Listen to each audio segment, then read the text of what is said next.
Welcome to My Therapist is Out.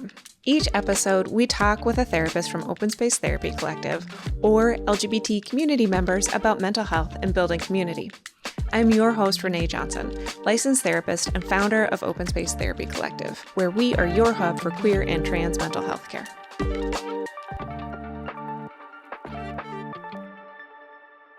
As we dive into today's topic, please keep in mind that this is a mental health podcast. We will talk about sensitive and difficult issues that are not appropriate for all audiences.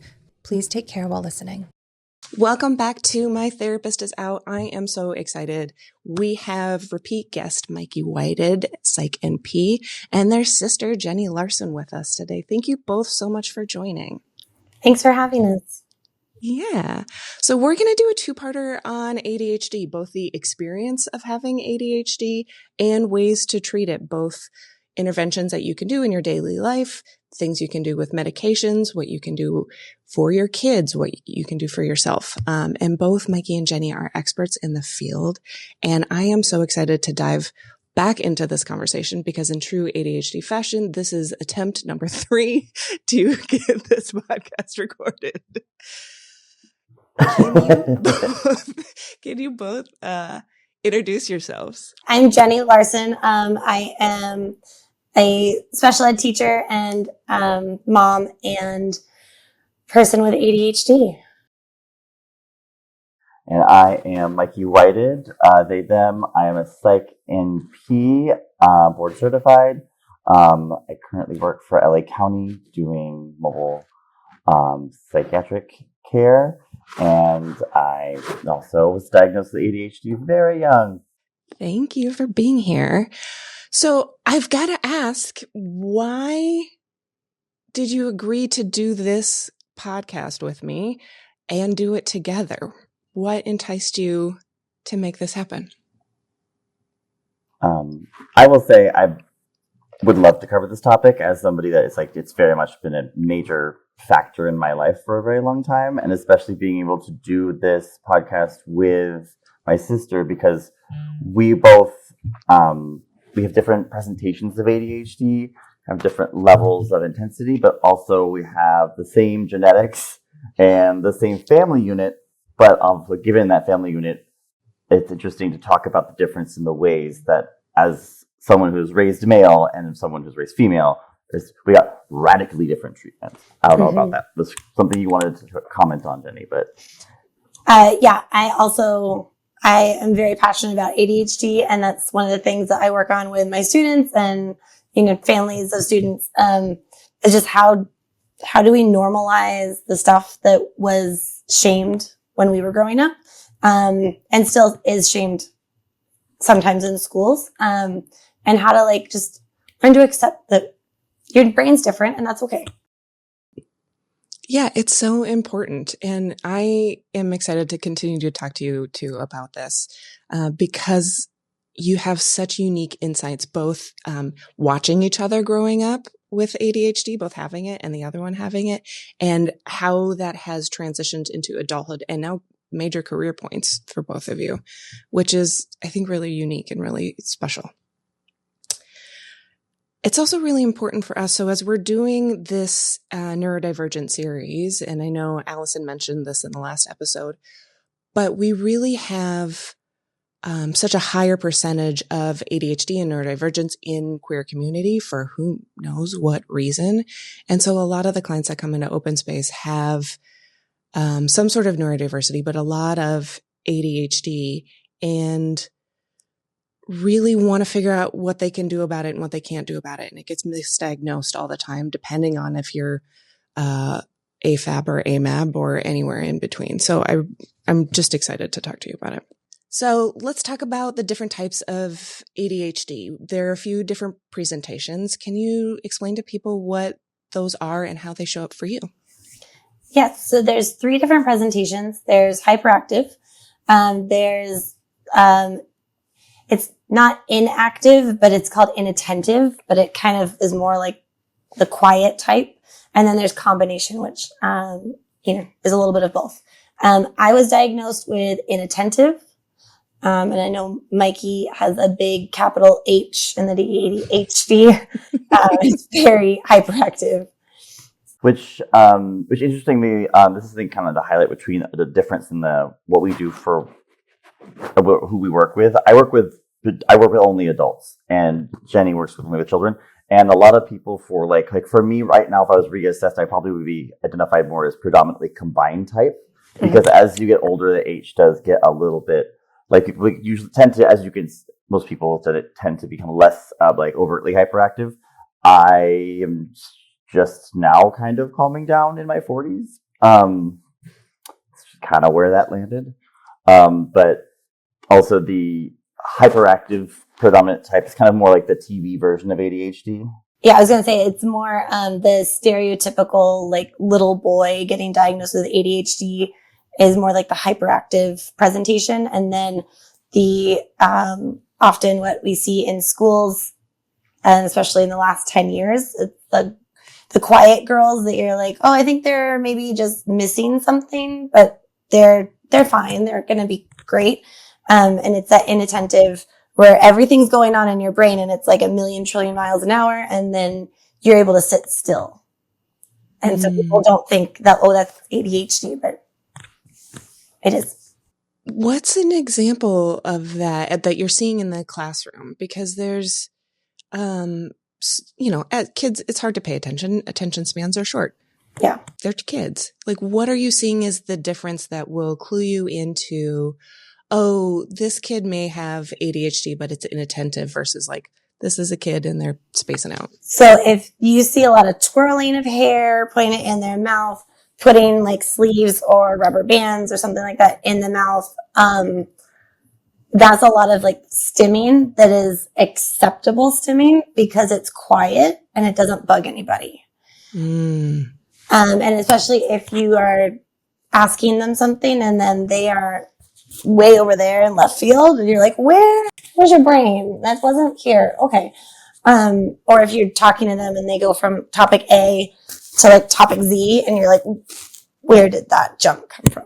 For the people that aren't aware of this, stemming is kind of what it's a neurodivergent. My sister and I call it neurospicy because we just like it better. So I may use that interchangeably. So those of us that have a little bit of spice to our brains, stemming is something that you do that is an external behavior that can kind of help regulate your internal world. Just to kind of clarify what that means. We hear a lot referenced about people with autism. And so it's interesting to hear you talk about it as an ADHD trait as well. Can you talk a little bit about how that might be different from ADHD to autism and the use of stimming for both neurodiversities? Yeah, so it has a very similar reason that you do it, because it kind of calms your brain and helps regulate your emotions and your systems. But for ADHD, it can look like I need my brain to focus. And so then I'm going to start stimming or fidgeting. For like people with more hyperactive profile, that's like, tearing your shoe apart, or like poking your neighbor or making the loud, like noises in class. For people with inattentive, it's that like really quiet, nail picking, doing a rubber band thing, something like that. With autism, it's the same, regulation, but it's bigger and it can sometimes look like flapping your arms, walking in circles, something that is more whole body and not isolated. Interesting. Yeah. I hadn't thought about it like as somebody who doesn't work with kids. I hadn't thought about it like that, but that's the physicality of those differences is really pronounced in the different types of stimming. The auditory stimming is one that I feel like a lot of adults that I work with, sometimes I'll be just with a patient and having to type something and I'm typing something and I don't realize I'm making a noise and then they start making the same noise and we start matching each other. And that's kind of an ADHD thing where you're both kind of cue into those cues and you're just kind of like somebody goes meow, another one goes meow, and someone else goes meow. And then, just to us, especially growing up in our house, that was normal. It was totally normal for one person to start going map, map, map, map, and someone else go map, map, map, map. And that's just while you're walking around, because those are things that are helping our brains to kind of be like, oh, cool, that's interesting. I'm getting a little hit of dopamine there. And now what were we talking about? Let's dive into what it was like for the two of you as a kid, both your experience of having ADHD and how you were treated, and then seeing the other one and how they were treated. I'm going to let you answer first. Okay. Well, so for me, I was diagnosed back in the 90s, fairly young.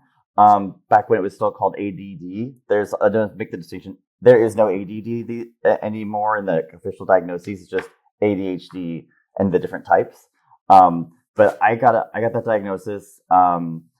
I was pretty difficult to manage. Also, like, we didn't have a lot of the techniques to manage children with ADHD yet. So, I got a lot of negative reinforcement and a lot of negative messaging about, like, it's like, Psych teachers were like, "You're a bad kid," or like, I came home and was like, "Mom, I got my own desk in the hall," and it's like, that's not good. But also for me, it was great. I got to, like, not have to regulate my behavior as much for a little while. And also growing up, I got placed into special ed, and it was placed into special ed where I was, like, really feeling like I wasn't the things I was being offered to as, like, my like therapies and techniques and stuff wasn't really matching what I was needing a lot of the time. So I was more, like, pulled out into rooms with kids with, like, severe cognitive deficits, which I did not have the cognitive deficit. It was more like in, like, the way that I interacted with the world and the way that I couldn't sit still during your class. I still got the information, but it was not behaved appropriately.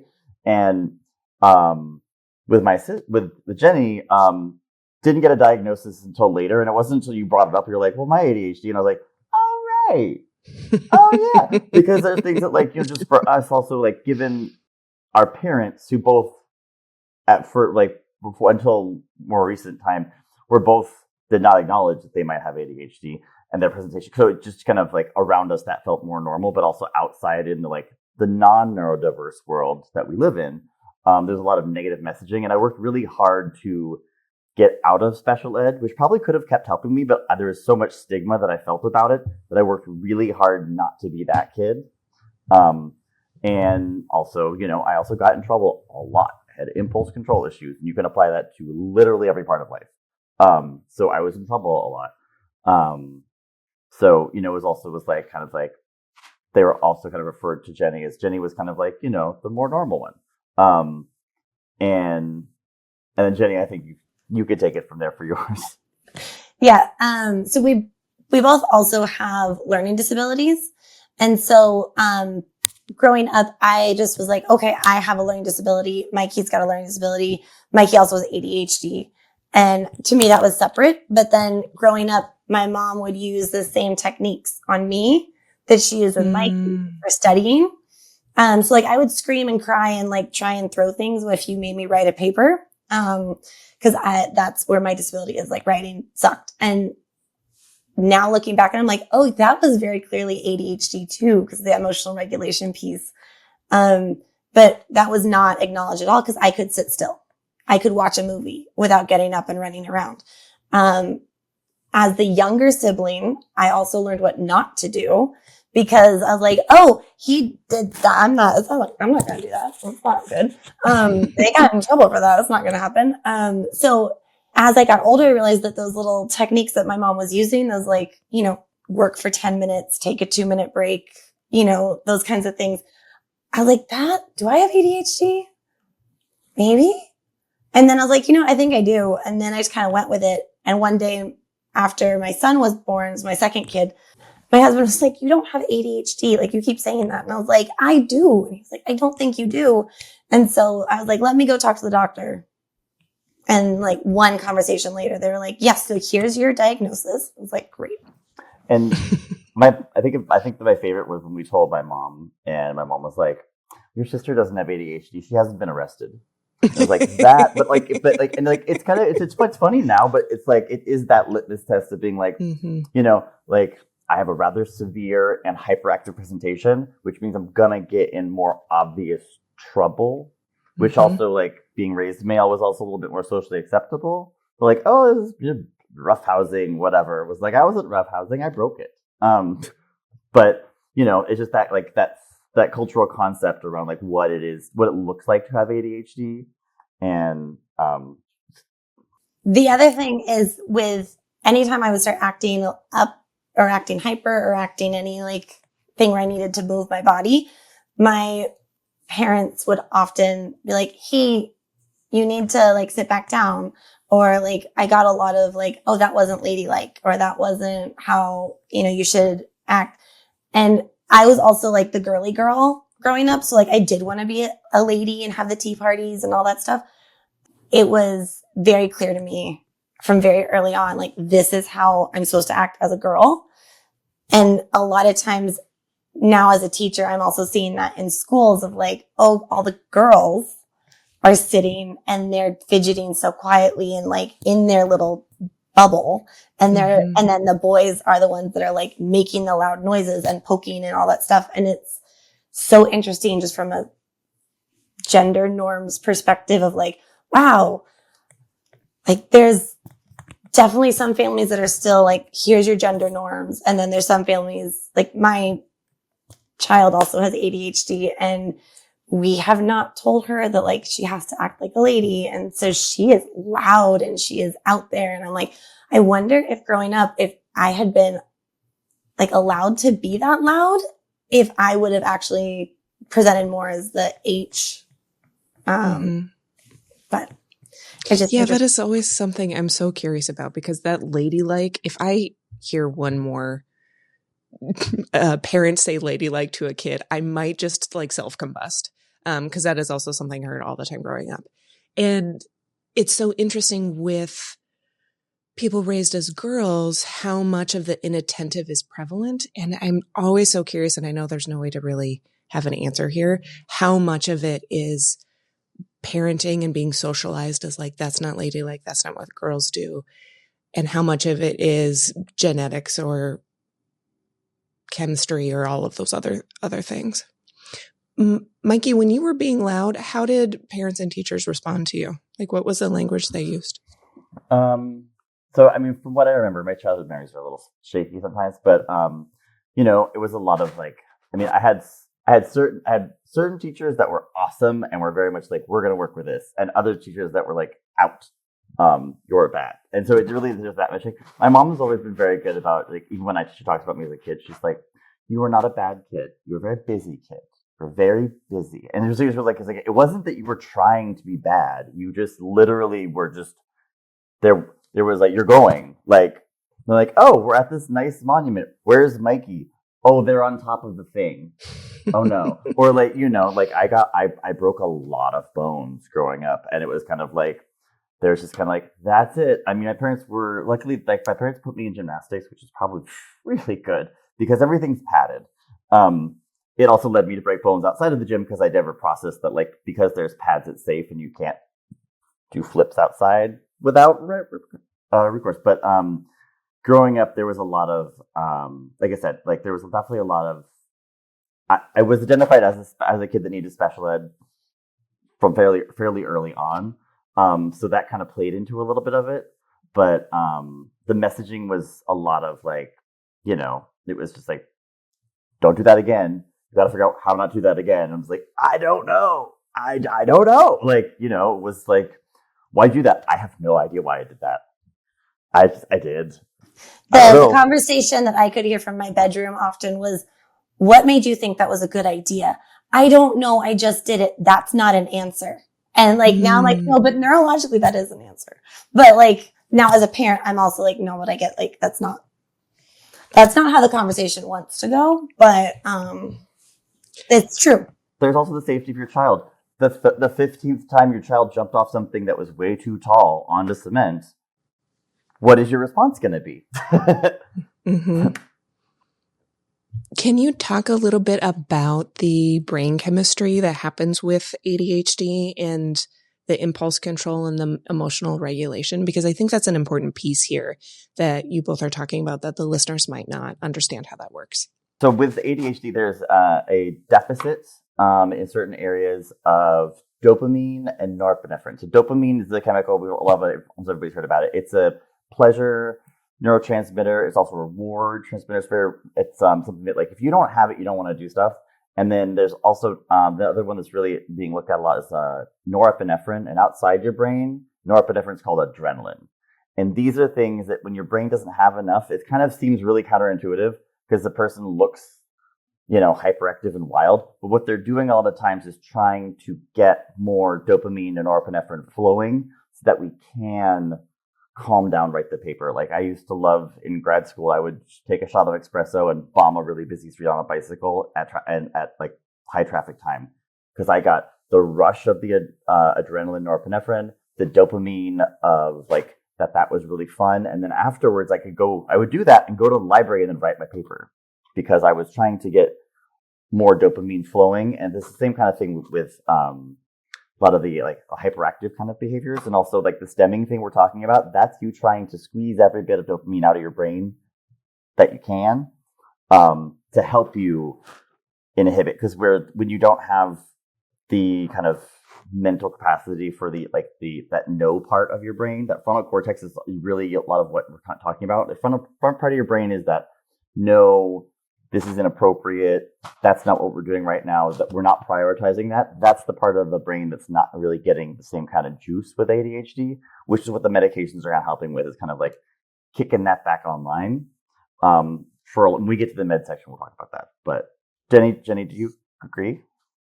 Yeah, no, I agree. Also, the emotional regulation piece. Mikey has more of the sciencey side of why that's happening, but the emotional regulation is kind of just now being looked at in the last 5 years, and how the different lack or extra different things in our brains are making it so hard that like one, you're going around the day, it seems fine.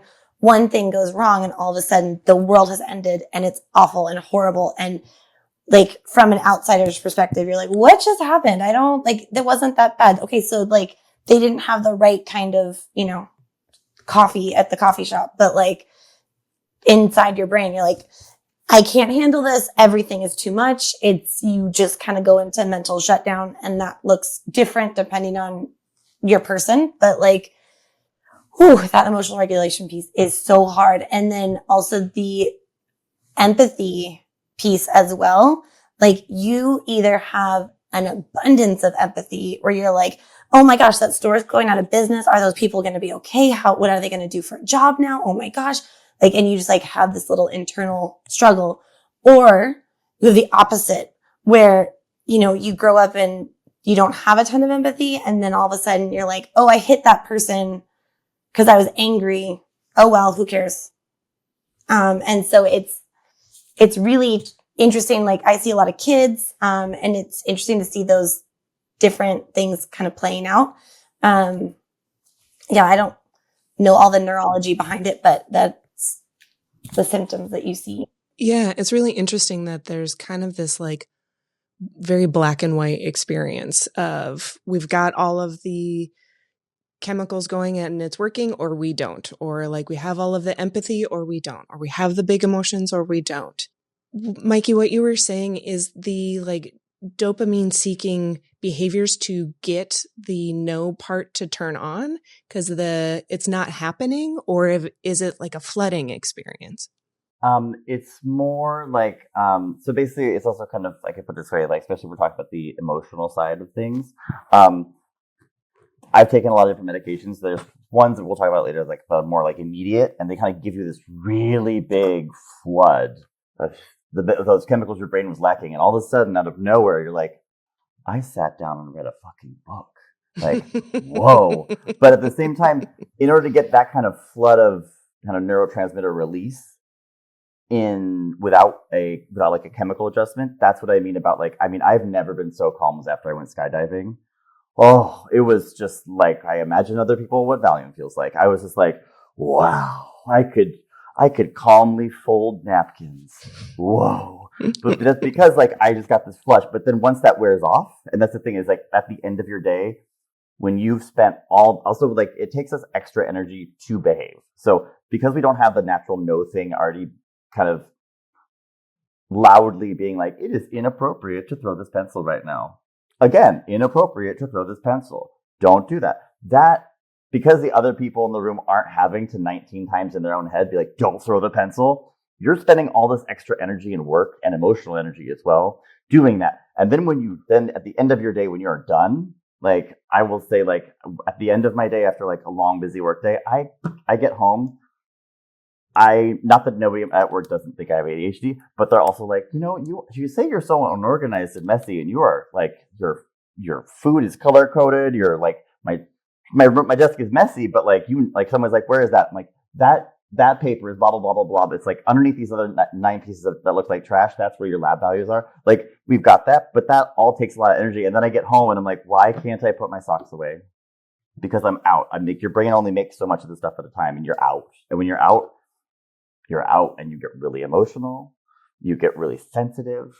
If you live with a partner, welcome to evenings. But you're like, I don't like what happened. I had a great day, and now I don't know why, but it's terrible.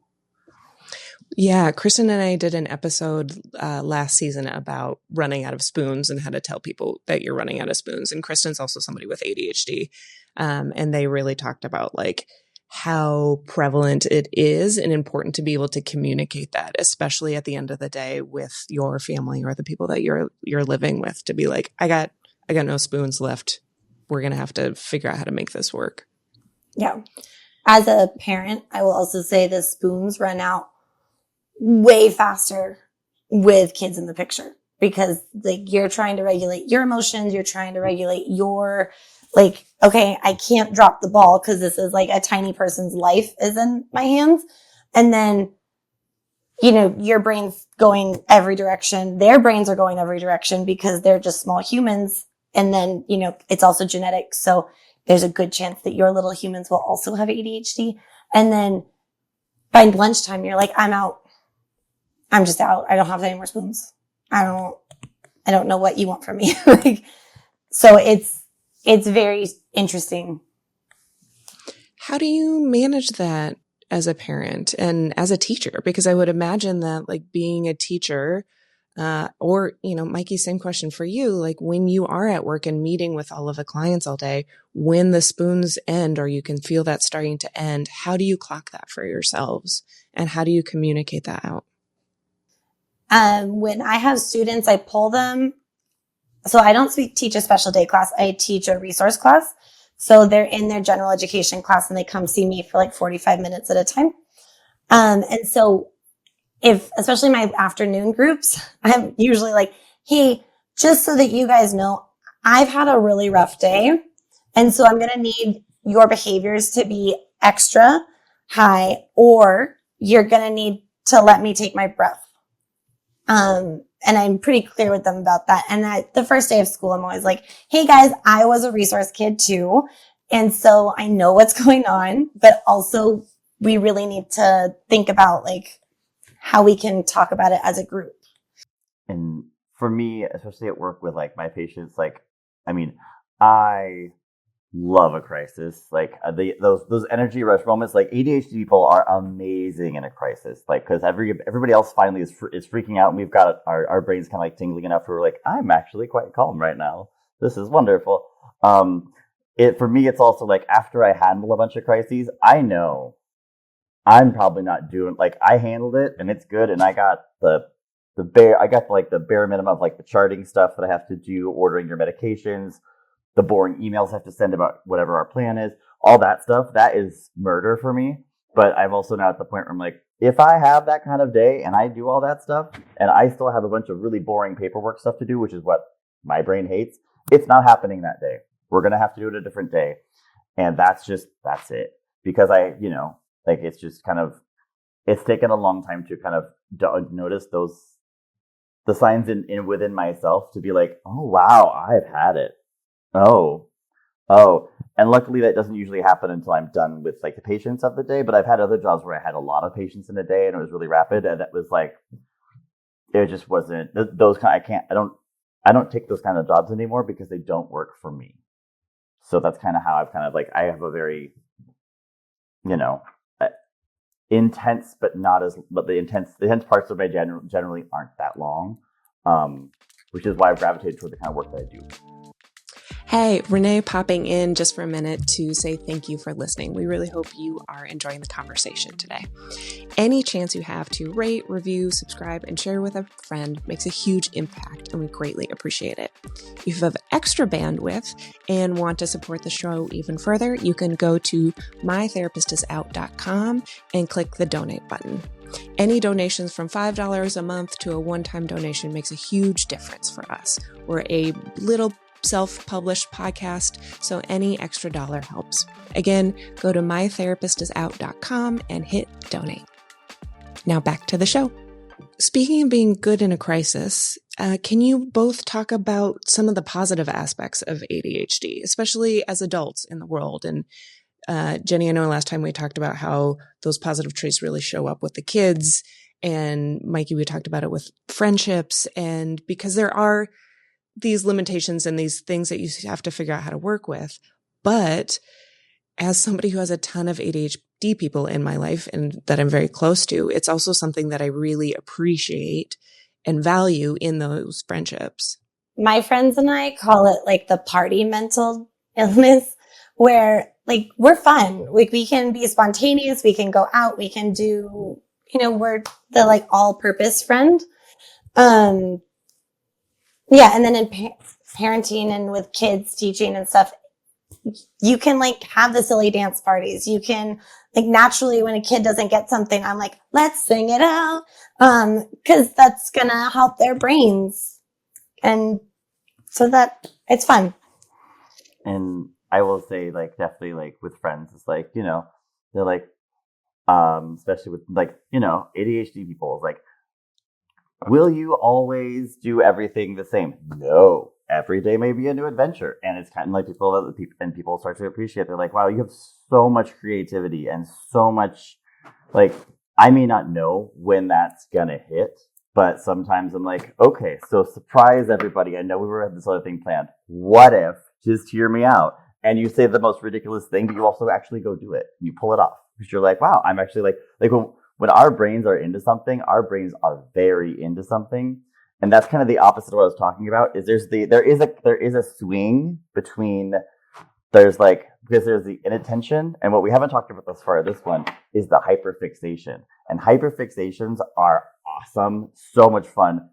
This is the like running jokes on like Instagram, is like, this is how you know someone with ADHD, because they have a whole closet full of all of the weird hobbies and stuff they've done at different times that are now no longer interesting. But like, I mean, I have gone through periods where all of a sudden, out of nowhere, I'm like, I'm going to learn macrame. I made 300 pieces of macrame, taught myself how to do everything. And then after that, I was like, I'm good. And like out of nowhere, someone's like, wait, when did you learn this? I'm like, oh, last night. I'm like, what? I'm like, oh, I went to someone's house. They were saying something boring, and I saw the macrame on their wall, and I was like, I bet I could make that. And then that's how that happened. So there's a lot of bonuses to being like, like you are probably going to be that fun, weird friend where they're like, oh my God, I have no idea where this came from, but it's really fun. Yes. Like show up with a bunch of water guns and be like, surprise, it's water fight day. I think there's also a place in here where that, oh, I bet you I could do that, is a really like good Venn diagram of ADHD, neurodivergence, and queerness, because that is also a huge meme out in the world, is like, yeah, I'm gay, of course I can do that, and having no experience doing it or knowing anybody that's doing it, and yet it happens.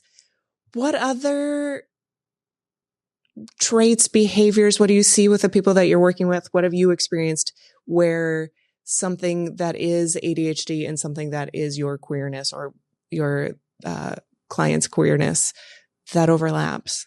I will say it overlaps a lot with that kind of like that creativity stuff and being like, I have literally no idea how to do this, but I did it. Like a lot of queer culture is about self-expression and self kind of like being your authentic self. And especially for those of us with ADHD, and queer people, your authentic self was not valued at all for a long time in your life, probably. You had to work really hard to become that person. So when you do, you're like, okay, watch this now.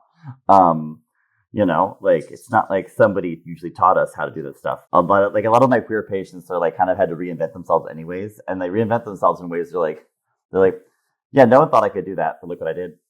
Or like, hey, my life was absolutely terrible. I got in a bus and now I'm in a new, I moved myself to a place where I could be me, and now I've worked really hard to be myself. Is what I've seen a lot, and that also is both neurodivergent and queer stuff.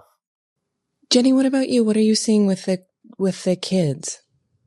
I work with I work with elementary school students, so I don't know that the Venn diagram that you're asking about is as prevalent. A lot of my kids with ADHD, they'll just like bust out a song randomly, or they'll like just start dancing after on the table. And you're like, all right, cool. Like, I don't, in my classroom, that's cool. But like when you get back to your gen ed class, like we're going to need to figure out how to do that in a more appropriate way. But, like K-pop Demon Hunters is a really big thing right now in schools. My kids love it. I like it too. And we were doing a worksheet, or here's a paragraph, write the topic sentence. And, a few of the kids were getting it, a few of them weren't. So I was like, all right, why don't you guys just do it? And then we'll talk about it after. I want to see if you can, like the ones that were struggling. I want to see if you can do it. This one kid finished and he just starts humming, Golden from K-pop Demon Hunters. And I started humming along with him because it was already in my head too. And then like the whole table was like, where are we going with this? And I was like, we're going up, up, up. And like, that's part of the lyrics. And so it was like one of those things where it was like, this is very much an ADHD thing. And he got his work done. He did it. He could sing and it didn't matter. Everyone else didn't even care that he was singing because they're just doing their thing. That's really cute. It also makes me realize that we haven't talked about masking yet and what masking looks like, because the inappropriate thing that y'all have popped out a few times is something that gets tossed around a lot with being queer and being neurodiverse is like, you have to be appropriate, which is really just like, you have to conform so you fit in with everybody else and they don't get uncomfortable. But that gets really internalized young of, I have to act a certain way, I have to be a certain way. And often people don't even realize that they're masking. Can you share a little bit about your experience of masking and realizing like, oh, wait a minute, this isn't me. This is just me trying to be appropriate for the people around me? Yes. So kind of like I was talking about earlier with the, like, it's not ladylike to do these things. That is like the start of a lot of people's masks is, is this appropriate? Like, I'm a girl and I'm being told I have to act like this, but I don't feel like it. And so then you start acting a certain way and you start, trying to fit that mold. And I've seen it in a lot of kids. I mean, I did it I didn't get diagnosed until I was in my 30s. Cause you just find the ways that like, okay, I'm going to do this cause it feels good in my brain and no one else is going to notice. As far as the masking stuff, I'll also say, like, as with being neurodivergent, there's also a lot of your behavior already is out there, but especially like there's the neurodivergent, and actually we kind of talked about this kid that was really into K-pop Demon Hunters. You will get reinforced by everyone around you that that's not for boys. That's not a thing boys like. Boys aren't going to sing. Boys are not going to do that. I was a gymnast growing up. That is, while flips are cool, the rest of gymnastics is very not butch. It's not butch, and people will remind you of that very quickly.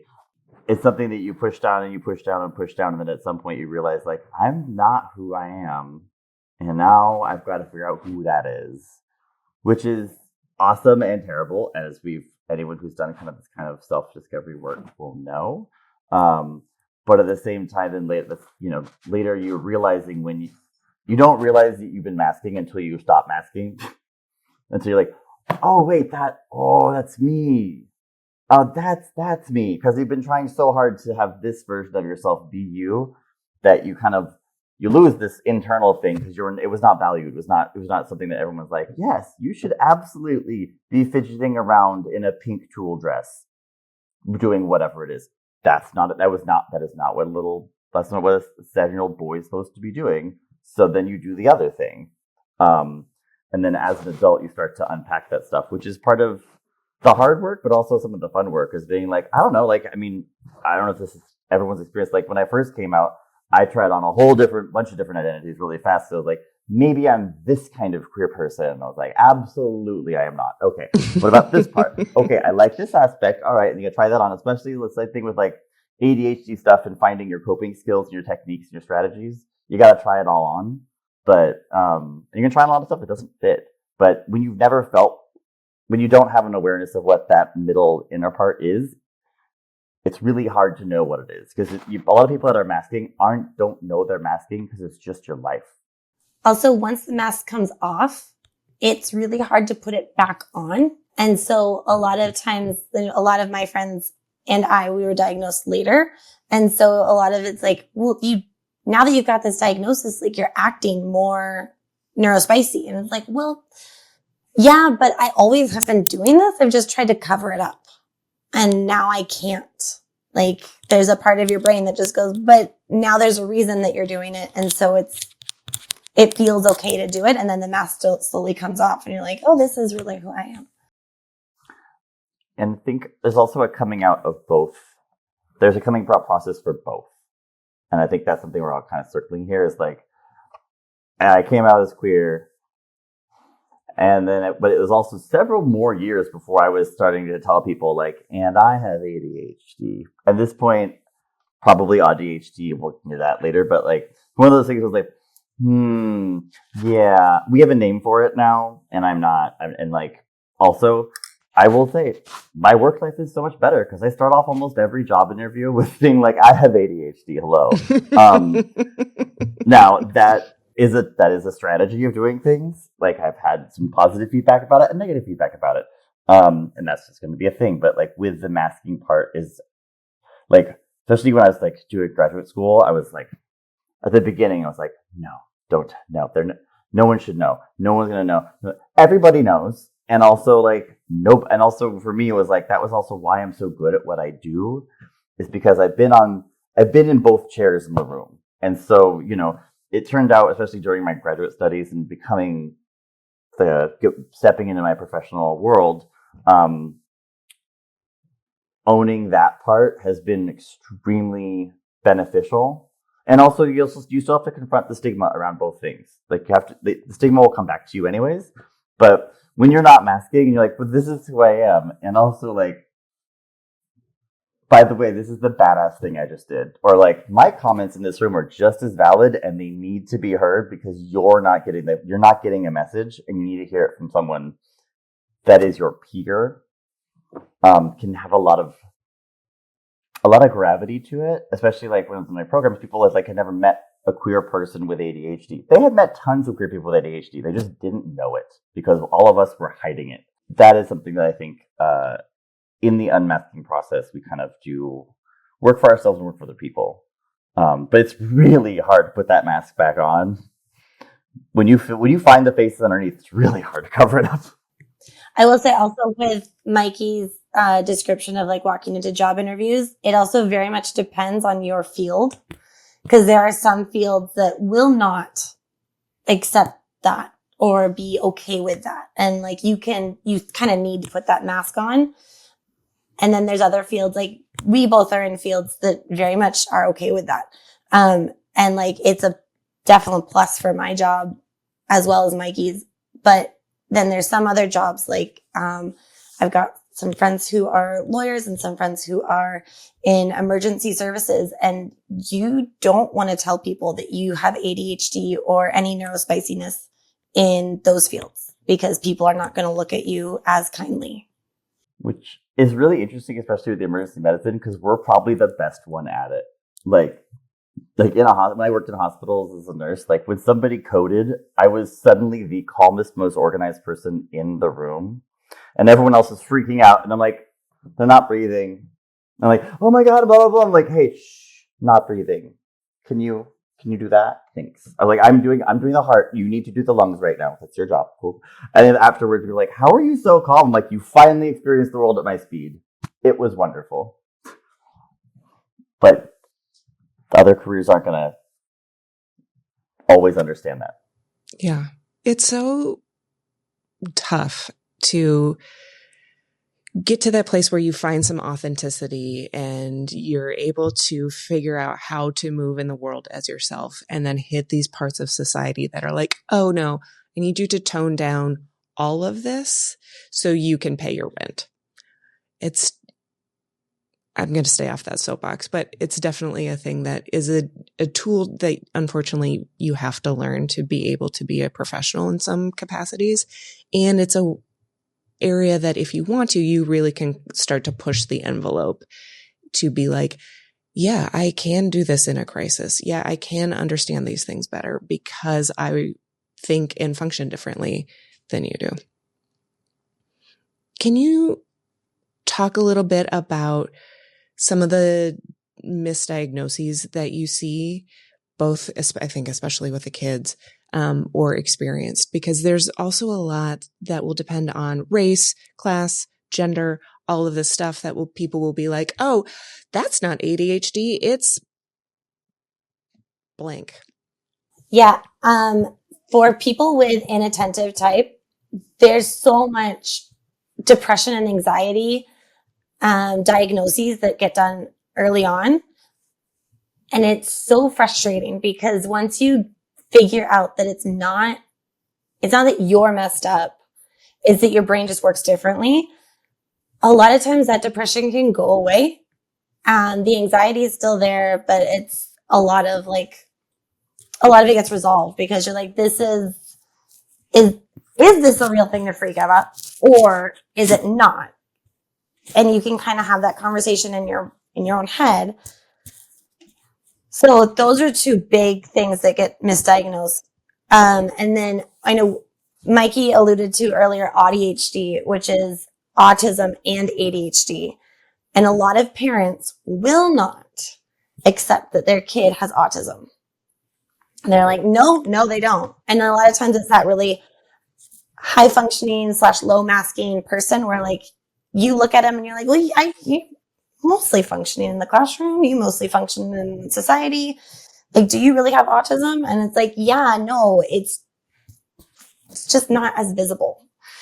So that's one thing that we see. And then also there's a lot of comorbidities with ADHD, with learning disabilities or other mental things. And so a lot of times you kind of just like push the ADHD off to the side and you focus on the other one. And then later on in life, you can come around to the ADHD. And the other thing with that is that autism is a spectrum disorder. And sometimes you don't see the autism until you treat the ADHD, and all of a sudden you're like, oh, hi, friend. The other thing, and especially talking about like kind of race and background, is there are different cultural understandings of all this stuff.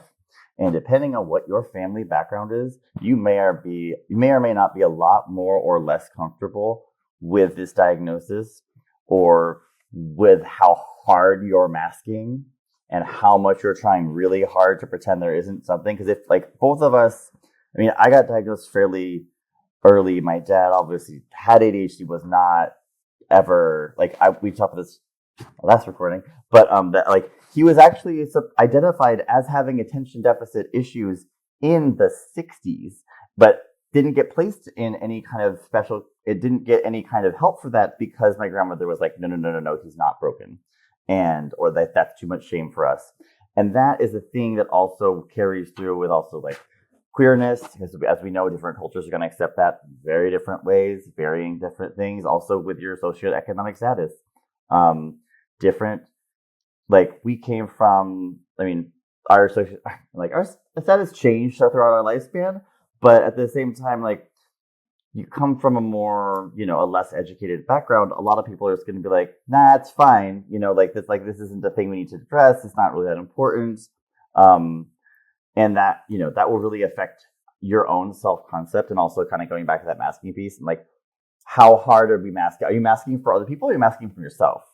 And that I see a lot of that with people who are like, I have anxiety. I'm like, okay, but all of your anxiety is about forgetting things and missing dates and deadlines. And are we going to keep calling it anxiety? Okay, all right, is that what you want to call it right now? Okay, I would call it this. Say you're wrong, it's fine. We all have these kind of conversations with people that work with, but it does have a lot to do with like what the setting is, and sometimes it's really like Jenny was alluding to. There's a lot of places it is absolutely not appropriate to unmask. It is there are settings in which that is going to get you in trouble. Like I have been fairly lucky with mine, but I've definitely had certain situations where like I don't want somebody with a diagnosis treating me, and I'm like, I have a very different world concept than you. Oh no, oh my. And so those are not things you can separate out. Is the context in which we talk about this, because all of us would love to live in a world where everybody gets to unmask, and that's all great, and we can wear whatever we want and all that stuff, but that's obviously not where we're living right now. There's also in different countries, and I'll say like right now, you can get diagnosed here and still get an education. You still have protections under IDEA, which is the law that protects kids with special needs and gives you special education services. In the US, that's okay. But I teach a community that has a lot of people coming from different countries, and I live in the Bay Area, so there is a lot of tech people coming in from India and from certain Asian countries, and they will not allow us to assess their kid for ADHD or autism because in their home countries, they are not allowed to go to school if they have those diagnoses. And so they're like, no, you can't do that because I want my kid in school. And we're like, no, but we are trying to help them to succeed in school. And it's that there's a very real cultural piece, especially for people who are not from here, who don't realize that that is a thing, that they're like, nope, no, you can't do it. And then those kids end up masking really hard, but also doing a lot of really inappropriate things where you're like, I don't know if this is the untreated and unsupported thing, or if this is you acting out because you're masking so hard your body can't function anymore. Yeah. There's also a big piece of this, and something that we see a lot for clients coming in. We'll get a lot of teenagers who the AFAB crew will start to be told that they have some major emotional disorders or personality disorders, and commonly get diagnosed with bipolar or borderline disorder. And so they're coming into us as teens or young adults and being like, oh, well, I've been diagnosed with borderline and I have to go through all this deep DBT stuff so I can work on that, when that doesn't work because that's not what's happening. Or we'll get a lot of young Black men or dark-skinned teen boys that will get tagged with oppositional defiance disorder and be, well, they're acting out, they're naturally bad, they're a criminal, all of these things. And so they're coming in because they're a problem. And it's like, no, these are just kids with ADHD that's being tagged culturally as you are bad. There is a problem here, not, hey, let's take a step back and look at what's actually happening. In line with that, there's quite a few people, especially teachers, that will go, oh, if they don't have an ADHD diagnosis, I don't know that we could move forward with ODD or oppositional defiance disorder. And as someone who's worked in this field for 12 years, I've never seen a female diagnosed or qualified under ODD. Only boys. Although I will say I have not actually seen a disproportionate amount of people of color versus white, but they're all boys. Always. It's the bad boy diagnosis. And for listeners that are aware, oppositional defiant disorder later becomes called conduct disorder, which later gets labeled often as an antisocial personality disorder, which is kind of like what we culturally call sociopaths. There's a long history and trend of that happening predominantly to dark-skinned men in general, and that is a trajectory that is part of a whole bigger social complex that was going to a whole different topic. Yeah. Different episode, but it is, but there's also something that I see a lot is I'm like talking to the people who have already now trauma from being incarcerated, and they come to me and I'm like, so wait, so you've been through 15 jobs because you're always late to them? And we're not going to call it that. Okay. All right. Move on, find a different way to work. But it's that context and that like repeated traumatizing of what's a fairly benign thing is just going to get like re-traumatized over and over. So when you finally are starting to unpack it, it's very, very, it feels so big. Yeah. Well, that's going to lead us into part 2 as we start talking about deeper dives into diagnoses, medications, behavioral things that you can do, and really go into the nitty-gritty of how to work with ADHD. So thank you both so much for sharing with us today and talking through how ADHD has shown up for you and each other. And I really look forward to a deeper dive into how to work with it. In closing, is there anything that you would have said or that you would like to say to your younger self before you are at the stage that you're at now, where you have a lot of acceptance and understanding of your own ADHD? What would you say to your teenage self? I think mine is you're not broken. You're different and you're weird, and that's fucking awesome. Like your weirdness is you, and you know that is something that is, you can hear it all you want. It's going to take a long time to feel it, but you know, there's nothing. It's different, and different isn't wrong. That was exactly mine. You stole it. Yeah, just that. Yeah, you're not broken, and there's no reason that you need to change who you are. Well, that's said. How you know we're siblings. I stole your stuff. Stole it. Yeah. Well, thank you again. And we will send our listeners off to Queer Moments of Joy. Hey, I'm Emily. My pronouns are she, they. And my most recent huge moment of queer joy, my partner and I decided, okay, we're doing Pride this year. And we went down to Seattle Pride on our motorcycle, his motorcycle, and rode the Pride Parade in Seattle. And it was so magical because it was my dream from age 18 that I had never been on a bike in Pride, and it was heavenly. Hi there, my name's Brandon Delsid. Okay, a moment of queer joy recently. I was just brainstorming out loud. I think it has to be when you are queer. Queer joy is all around you. It's everything. It's the good moments, it's the bad moments. I was in traffic earlier and I made it a moment of queer joy. I put on Chapel Roan and I just blasted it in my car. Dance, party down, party of one. But it didn't matter because it was a moment that I could have normally been kind of monotonous, made joyful. Thanks for joining us. If you're in California and looking for a therapist, visit our website at openspacetherapycollective.com and book a free intro call with one of our therapists.